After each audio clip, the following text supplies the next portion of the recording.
Whistle Talks episode 8, where I am speaking to Graeme all about SDR engagement and helping them be successful. So happy to have you here today, Graeme. Thanks Before for we having me. dive right in, if you don't mind just telling us a little bit about yourself and how you got into this industry. Yeah, really quickly. I actually fell into it like I think most people fall into becoming a sales development rep, and I fell into it late in life because I moved overseas to Israel, which is the startup nation, and no one really valued the experience I brought prior to moving here, so I sort of had to reinvent myself. Prior to moving to Israel, I actually worked in advertising for 7 years with some of the biggest ad agencies in the world, and then I moved into recruitment where I started as an individual contributor and ended up becoming an owner of a recruitment headhunting firm before moving in house to one of the biggest banks. So when I came to Israel, I actually fell into it and I needed a job. A father, a husband with 2 kids. I needed to pay some bills, and I had to start at the bottom as an SDR. And I didn't realize at the time until about a week or two into it that it was just like headhunting as a recruiter, but just for businesses. And when I made that connection, I realized, hold on, this job isn't so hard after all. Um, and so for the last 11 years that I've been here in Israel, I've been an SDR leader, managing mainly all SaaS products, mainly working into the US, but also into EMEA. Awesome. Thanks, Graeme. I think I'll introduce myself as well, since this is one of the first podcasts that I am hosting for Whistle. So my name is Claire Webster. So I got into the industry about 8 years ago, so not very long actually. You're a veteran And too. how, yeah, is 8 years qualify for a veteran? I think that anybody over 2 years who's still in an SDR role, no, you would be saying that they're a experienced. When you start hitting 4+ years, you're becoming more of a veteran. Because most people, let's be honest, most people's plan is not to be an SDR. And in the States, the average during the height of the boom, most people were spending no more than 12 months as an SDR role before they were moving off. When I hire people, I tell them there's nothing less than 18 months unless you're an absolute superstar because you don't get an ROI on them in the companies I've been selling for. So if you've been staying 4+ years, Claire, you like me are still what I would classify as a veteran, and we should wear that as a badge of honor. Agreed. I am going to start calling myself a veteran because of you, Graeme. Thank you. So, yes, 8 years. I mean, I wasn't an SDR, although I do feel like, in this industry and working with startups, those skills of that you get from an SDR are applied to every single role that you have. So I actually hosted investor conferences and events for companies that were looking to raise, obviously. And then I moved on to Whistle when I moved down to Cape Town. Been working with Whistle for about 2 years. The last year, I am the manager of partnerships, but I actually started with Whistle as an SDR. Same kind of thing as you. I was here. I needed a job. I had bigger plans. I did not want to be an SDR, but I knew that I needed to get in somehow. And yeah, so that's how things started for me here. Now, Graeme, that leads us into my next question. I have heard that you are under the impression that nobody actually wants to be an SDR. So tell me, why do you think people actually take on that role, and what is their overall plan? Where Yeah. do they really want to go? I don't think that's my impression. I think it's pretty solidified in most people's minds. People grow up, coffee's for closers. What is it? Oranges for openers. I mean, that's how you feel, right? Um, it's always felt like SDRing was an entry level job. I I believe it's more of an entry point, not an entry level. A lot of people have experience. If you forget the young people who are coming out of college or university, whatever you want to call it, at a school, who have no experience, that's always going to be an entry level role for them. But for someone who comes from a different industry that wants to try getting into technology, for instance, into SaaS or whatever, they usually are told the entry point is to get into an SDR role where they can learn about what is SaaS, what is the products, how do they sell it, how does it all work. And I prefer to look at it as that entry point. Okay. Now, that problem when you talk about it being an entry level role is it makes them subservient to maybe account managers and account executives, which really shouldn't be. We're colleagues and we tend to work together, right? Um, no person in all the years I've ever interviewed for the various roles um, has said, yeah, I grew up wanting to be an SDR. They always want to be an account executive because that's where the status, the kudos, and the money has always been traditionally, or they want to move into customer success or even project management, wherever. But no one says, I want to move into SDRing, let alone moving into SDR leadership. And that's something that is even harder to find, is people that want to move into that SDR leadership role. The only way you get those people is when they've actually started to fall in love with what they actually do. Right, and you need them to be successful or understand what it really is and how they can get the most out of it, to find those few people. But most people say, yeah, I want to get out of this role as quickly as possible, which is fair. I I mean, understand it. That's what I wanted too. I originally wanted to, and I was, for a part of my time, I was actually an account executive for an enterprise company. And I realized I just didn't enjoy it as much as the hunt and the mm. complexity of the challenge. And so I was one of those people that said, you know, I've actually tried that. It's not really for me. As I used to say, I don't really need to put a ring on it. I prefer to do the hustle up front. That's funny. That's actually very similar to my story. So I also became an account executive for Whistle after being an SDR, gave that a try. And I also just realized, like, yes, the high is amazing, but I actually prefer the hunt. That's where, it's kind of like getting into the meat of things and really getting to know people and build relationships. And I think that's where I actually really prefer spending my time. So you had said that, only people that really fall in love with SDRing would think about being an SDR leader. So I'm assuming you actually fell in love with being an SDR. Is that how you became an SDR leader? I don't think I fell in love with the idea of being an SDR leader. I think I just started to work out how to be successful in my role. So I started as an individual contributor. I had a buddy, and I listened and I learned the ropes, and I started to rev ops my own business and became successful. And then others started following my lead, and then I got promoted into leadership roles. And so I think it was sort of thrust upon me. Not that I haven't had those roles previously as a leader, but I just enjoyed what I was doing and the challenges, and it just sort of spoke to me, right? But at the same time, I was given opportunities, and I had people who were mentoring me, and I found a love for the process, not just the outcomes. Don't get me wrong. I hate not achieving target, and I'm here for the money. Anybody who's in sales who's not here to be successful, make the money, you're in the wrong job, people, right? And for employers who have got people who are happy to do an average job, then you've got them in the wrong seat, right? And you should get rid of them or find them another position in your organization. But if you're not hungry to close whatever KPIs you have, we're hoping that those are realistic, by the way, as a little bit of a caveat. But if you don't have people who are always trying to better themselves and better their outputs to not only hit target, but exceed target, then they shouldn't be there. And I'm one of those people. Like, whatever number you give me is just the baseline for me. I want to be making as much money as I can for both me and my organization, right? Absolutely. Well, I think, SDRs, good SDRs are overachievers, 100%. And I think that's what kind of gets you ready. When you say it's entry point, I love that, because just reflecting on my experience with Whistle, I would not have known half of the stuff, that I knew going into the next role if I had not done that SDRing job. And you really have to believe in your company in order to be able to sell it. So I think because of that aspect of the training of the SDR, it really sets you up to really do anything else within the company. Now, I've heard that you do something a little bit different with your SDRs. You provide them with a business plan. Tell me a little bit about that, your Yeah. thoughts behind that, why you do that.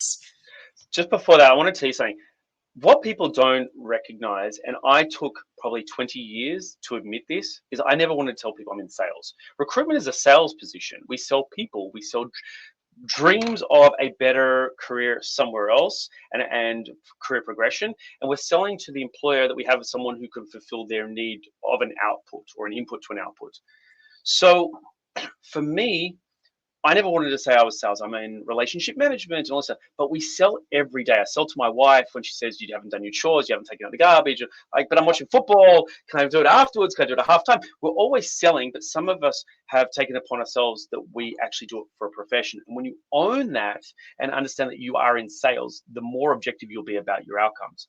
So I try to work with my SDRs to understand what motivates them. Every person has a different motivation as to why they take a role of an SDR. Even if it's only to be in that role to get enough experience to move on to something else. Don't hold it against them. Work to help them to achieve their goal while giving you an ROI and outputs that allow you to get something from that experience. All right, it's a business transaction. Okay, if only one side is benefiting, then it's not a win-win. You as a business need to be getting somewhat of an output, which is the SDR is setting meetings and getting contacts, all that sort of stuff. But the flip side, they need to feel like they're getting paid well, good conditions, learning, and have a pathway to growth. If they don't find that, they will go somewhere else. Okay.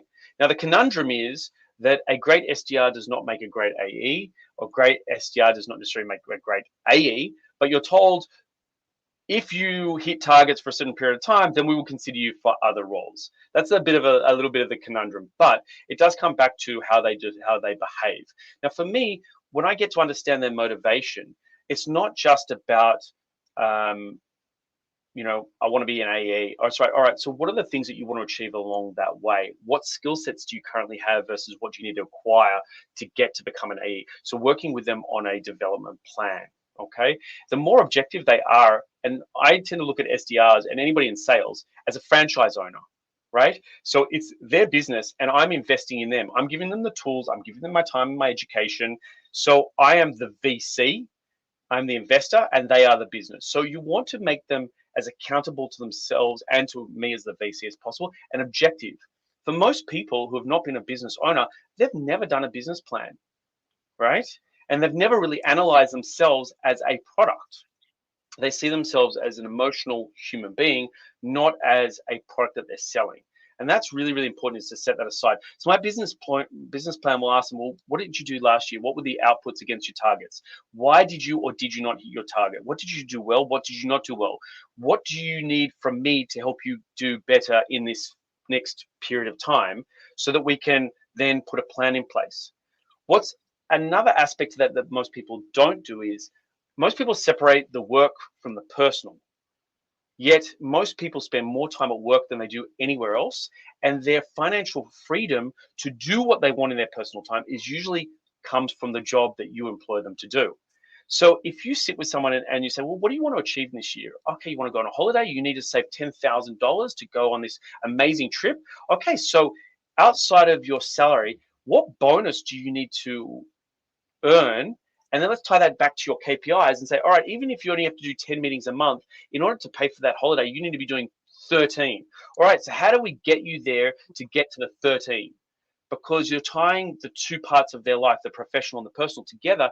The more you can tie them and their motivation together, the more you will see someone really developing.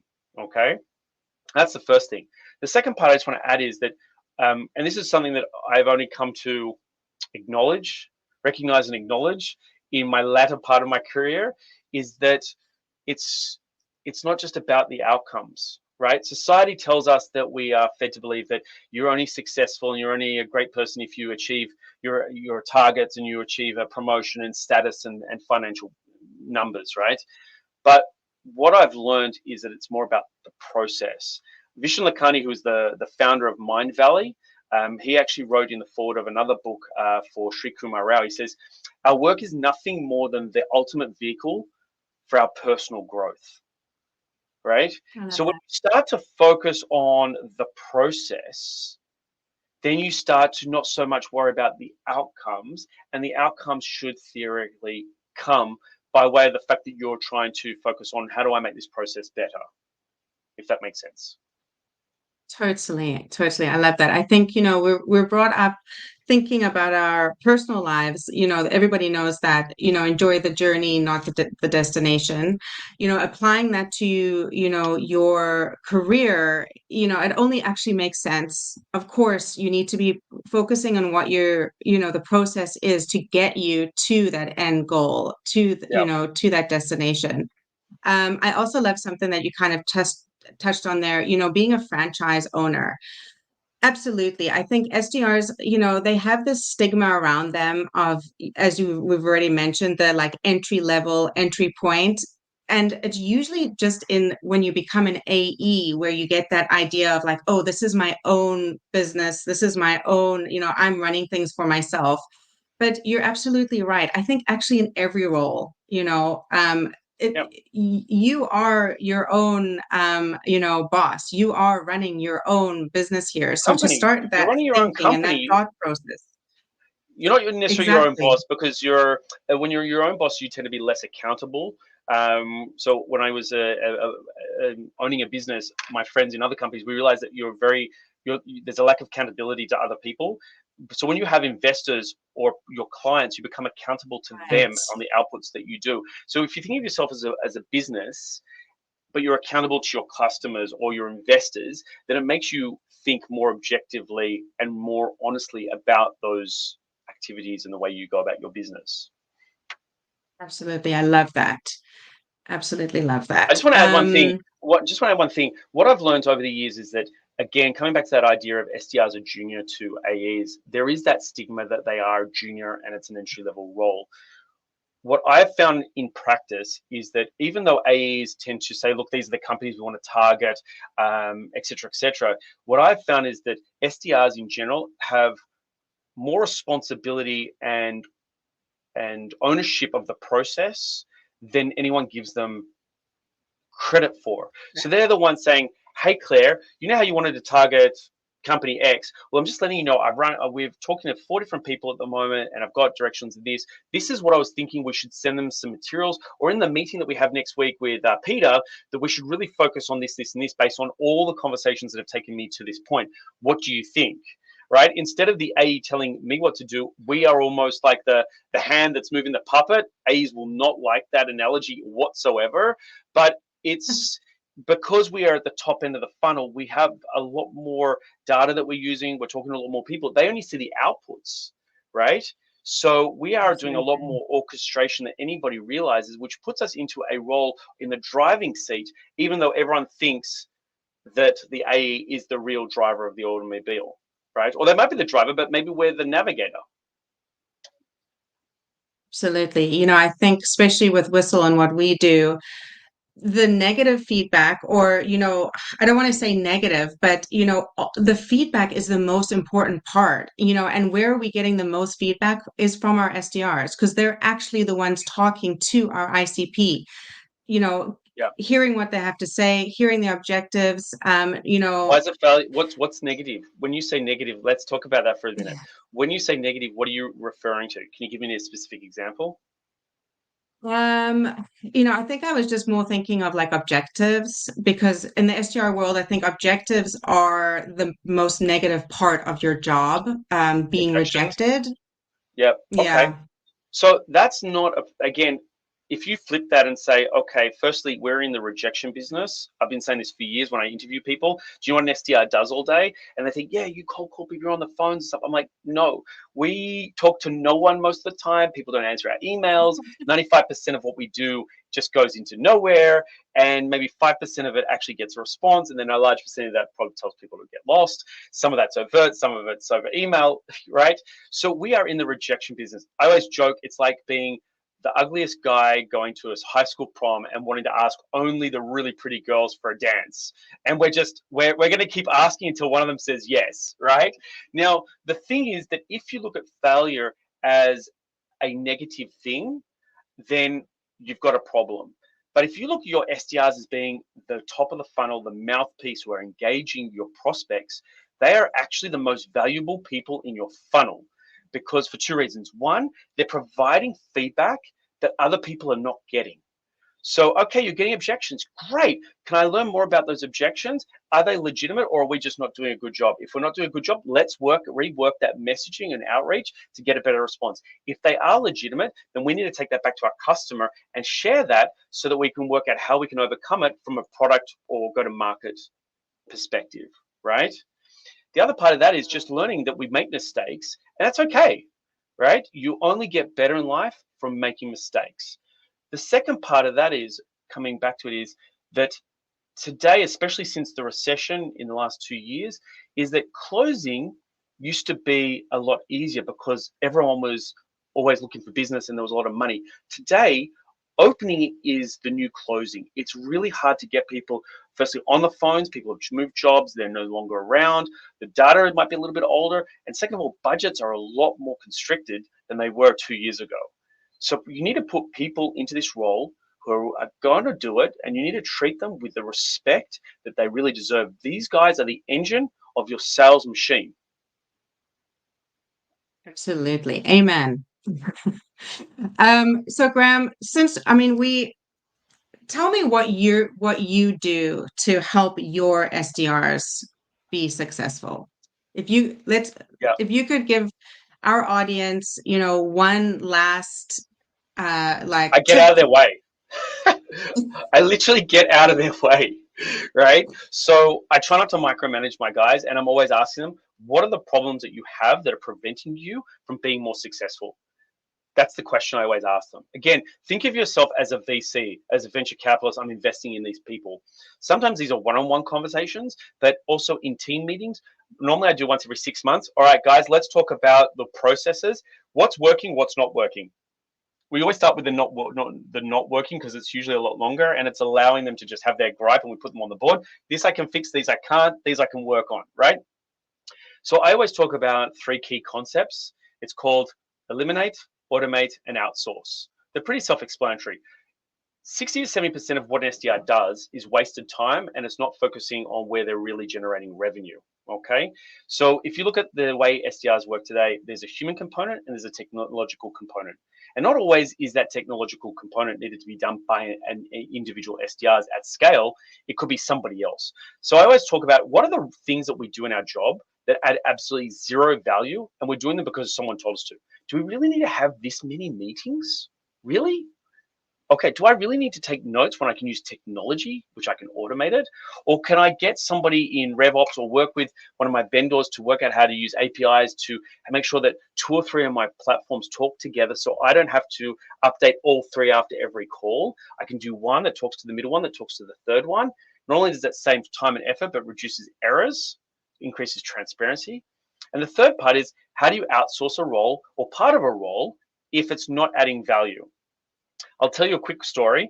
One of my bosses, who was a general manager of a company that sold enterprise solutions, one day we're having a conversation. He asked me to do a task, and I said, I really don't have time for that, and I can probably get somebody better and cheaper to do it for us. He's like, okay, do tell.